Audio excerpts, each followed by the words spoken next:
Привет! Вы на техническом канале компании «АвтоСтронг». Помните, что у нас 100 тысяч запчастей, отличный сервис и быстрая доставочка. И у нас отличная новость. Третья часть нашего мегапроекта «Битый Крашен» уже вышла. Так что кликаем по ссылочке и смотрим. Также не забываем кликнуть на колокольчик и подписываемся на наш канал. Ну что, сегодня мы разбираем долгожданный 2.2 HDI DW12.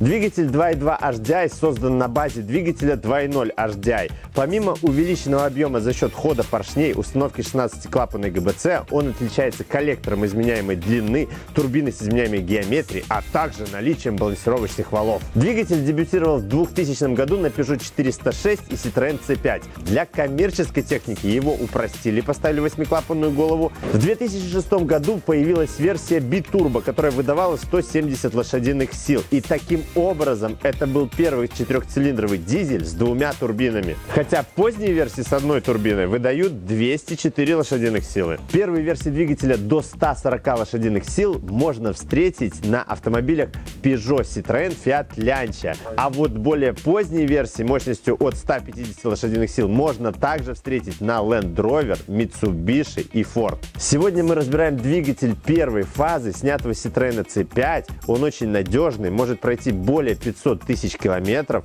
но у него есть одна смертельная особенность, которая может привести к дорогостоящему ремонту. И сегодня мы вам об этом расскажем. Мелкие проблемы здесь заставляет проводка, то есть многочисленные провода и жгуты перетираются в самых неожиданных местах, и это приводит к сбоям и ошибкам по электрике. Также здесь очень развита вакуумная система. Если какой-то патрубок, либо шланжик, либо мембрана порвется, то это приводит к сбою всей вакуумной системы. Если двигатель 2.2 HDI не заводится, то первую причину надо искать в подкачивающем насосе, находящемся в баке. Обычно там сбоит моторчик, и это самая безобидная причина, почему двигатель может не заводиться. На двигателе 2.2 HDI применена турбина Garrett GP1549P с любопытным механизмом изменения геометрии. Лопатки геометрии зафиксированы на так называемом золотнике, который перемещается вдоль окружности турбины. Представим, что вот эта крыльчатка турбины, вот это золотник. Чем меньше выхлопных газов, тем больше золотник задвинут. Чем больше выхлопных газов, тем больше он выдвинут. И поэтому здесь нестандартно расположен актуатор. Его шток находится на одной оси с валом турбины. Какие неисправности могут случаться с турбиной? То есть может подклинивать шток, из-за чего турбина может не додувать или передувать. А об износе подшипников и вала турбины говорит повышенный расход масла в несколько сот граммов на 1000 километров. Есть случаи, когда турбина от двигателя 2.2 HDI отправляла во впускной коллектор так много масла, что двигатель буквально уходил в разнос. Если не заглушить двигатель и резко включить передачу, то буквально за полминуты двигатель съест пару литров масла и развалится от запредельных оборотов. Ну и еще один признак скорой гибели турбины – ее свист и скрежет. Наш мотор частично разукомплектован, но так как в «АвтоСтронге» есть все, мы нашли такой же мотор с 807-го Peugeot, чтобы показать вам несколько интересных моментов. Воздух во впускной коллектор нашего двигателя поступает по двум каналам. По верхнему каналу идет нормальный воздух через интеркулер, по нижнему каналу идет подогретый воздух под интеркулера, который используется при прожиге сажевого фильтра. За переключение каналов отвечают заслонки. Так как заслонки и вся конструкция пластиковая, то там могут изнашиваться шестеренки заслонок, может изнашиваться оси заслонок, и тогда заслонки мешают жить мотору. Также могут изнашиваться отверстия, через которые проходят оси заслонок, и тогда масло, которое находится во впускном коллекторе, начинает капать на стартер, что в итоге приводит к его выходу из строя. Масло во впускном коллекторе любого турбодизеля – это норма. Оно появляется из системы вентиляции картерных газов, а также из турбины. Если расход масла меньше литра на 10 тысяч километров, то это норма. Впускной коллектор в двигателе 2.2 HDI оснащен прямыми и вихревыми каналами. Прямые каналы перекрываются заслонками. В свою очередь заслонки управляются сервоприводом. Частая причина передува турбины – это обрыв резиновой диафрагмы в этом сервоприводе. Дело в том, что если в этой мембране образуется небольшая дырочка, то во всей вакуумной системе пропадает разрежение, и лопатки геометрии турбины переходят в положение максимального наддува. Ну а если шток соскакивает, то заслонки начинают жить своей жизнью. То есть они начинают открываться, закрываться и таким образом перекрывать воздух. От этого, конечно же, падает мощность двигателя. Заслонки можно деактивировать, то есть оставить их в открытом положении, и это никак не влияет на мощность двигателя, как и на всех дизелях. На двигателях 2.2 HDI шток управления заслонками бывает разной длины. На минивенах он короткий, на седанах длинный. Воздух, который попадает во впускной коллектор при прожиге сажевого фильтра, подогревается антифризом в теплообменнике. Еще один теплообменник охлаждает рециркулирующие выхлопные газы. Редко, но бывает, что в этих теплообменниках образуется течь, и тогда антифриз попадает во впуск. Это демпферный шкив. Со временем резина демпфера изнашивается либо рвется, и тогда внешняя часть начинает прокручиваться относительно внутренней части, и мы получаем недостаточную зарядку аккумулятора. Кроме того, слышен скрип или стук.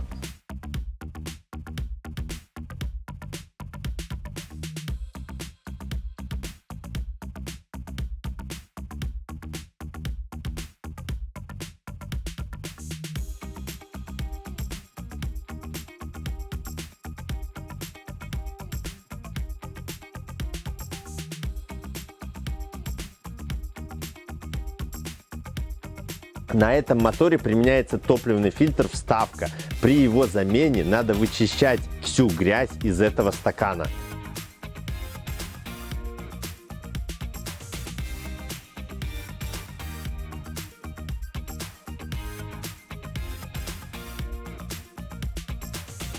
При замене ремня ГРМ на моторах до 140 лошадиных сил нужно применять прибор, который измеряет частоту натяжения ремня. Частоту натяжения ремня надо мерить вот здесь, между шкивом распредвала и ТНВД. В наших условиях эксплуатации ремень надо менять каждые 120 тысяч километров. Это жесткие условия эксплуатации. В более лайтовых условиях эксплуатации, это в Европе, его меняют каждые 160 тысяч километров.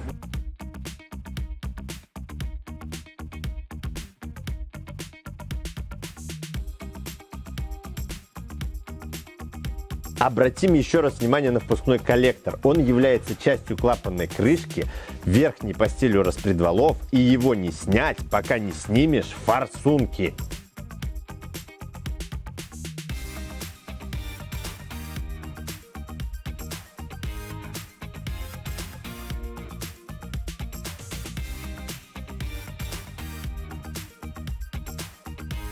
Нам очень повезло, что в нашем случае форсунки снимаются руками.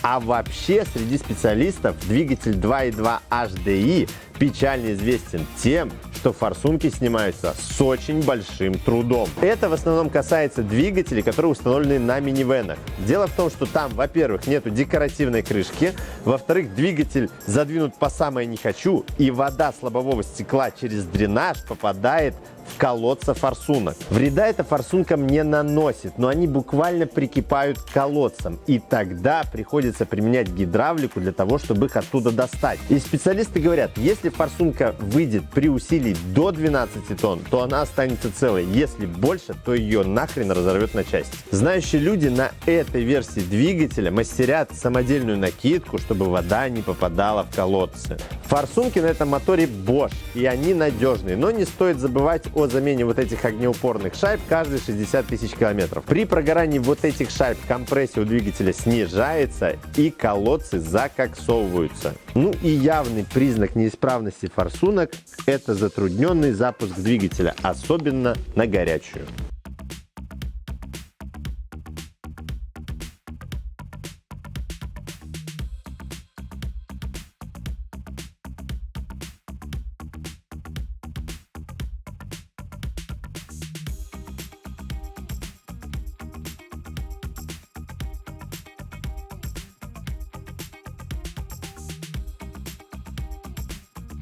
Топливный насос Bosch первого поколения очень живуч и редко нуждается в переборке. Плунжерные пары имеют очень большой ресурс, и если их надо заменить, то они меняются очень просто. Под этими крышечками находятся уплотнительные прокладки либо резинки. Они могут иногда давать течь. Обычно они дают течь в сильные морозы либо на горячую, но они очень легко меняются единым ремкомплектом.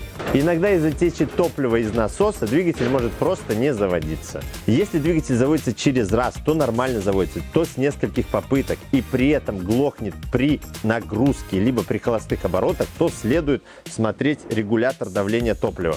В регуляторе давления топлива находится металлическая сеточка, которая отфильтровывает мусор и металлическую стружку. Некоторые специалисты в кавычках ее рекомендуют удалять. Но этого делать нельзя, потому что она работает как фильтр. И если она часто забивается, то это признак проблем в топливной системе.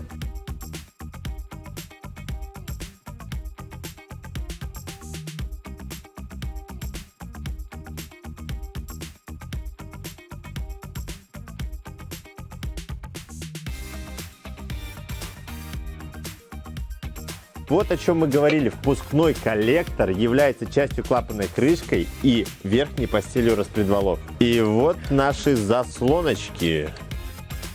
Вспомним про воду, которая стекает с лобового стекла на минивенах. Эта вода попадает под кожу ГРМ, а также попадает на зубчатые шкивы. Зимой она может замерзнуть, и тогда при запуске машины ремень проскальзывает. И это вызывает что? Правильно, встречу поршней и клапанов. Очень интересная особенность этого двигателя – это то, что при встрече клапанов и поршней ломает рокеры. Это сделано для того, чтобы защитить клапана и их не погнуло. Побочным эффектом от встречи поршней и клапанов еще является срыв болта зубчатого шкива. А теперь обратите внимание на вот эти звезды, которые напрессованы на распредвалы.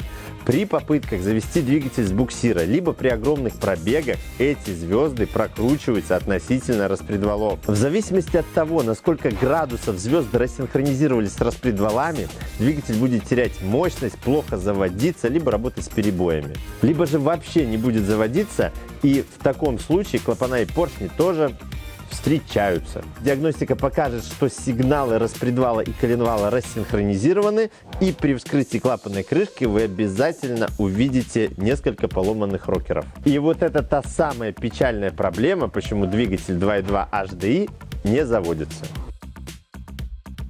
На моторах до 2002 года установлена ненадежная цепь, которая еле выхаживала 200 тысяч километров. На нашем же моторе установлена цепь шириной 12 миллиметров, и она надежнее.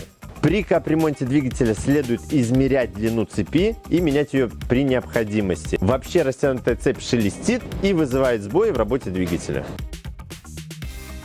Ну а в нашем случае кулачки и шейкер распредвалов без износа. Да? Да.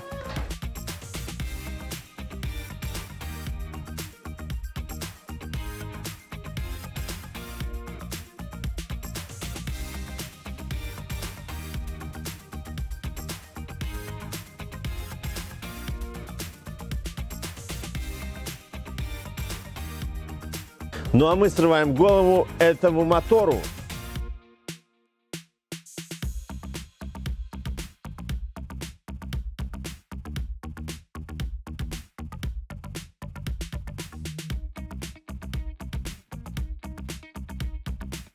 На цилиндр у нас муха не садилась, хон присутствует, задиров нет. Это типичное состояние для этого мотора, потому что он очень надежный по цилиндропоршневой группе.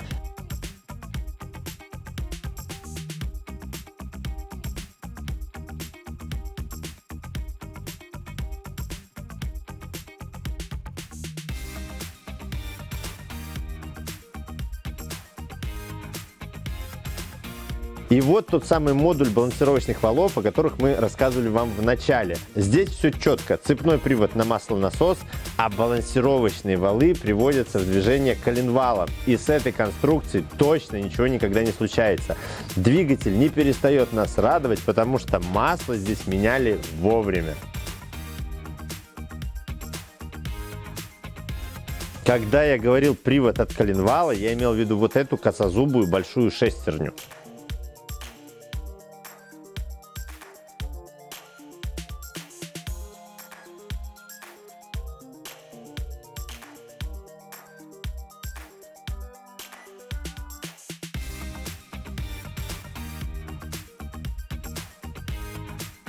Обратите внимание на конструкцию этих олдскульных поршней. Таких уже не делают. Компрессионное кольцо верхнее 4 мм, нижнее 3 мм, маслосъемное кольцо 3 мм с огромными окнами для отвода масла. Графитовое напыление у нас присутствует, и по вкладышам у нас никаких вопросов нет.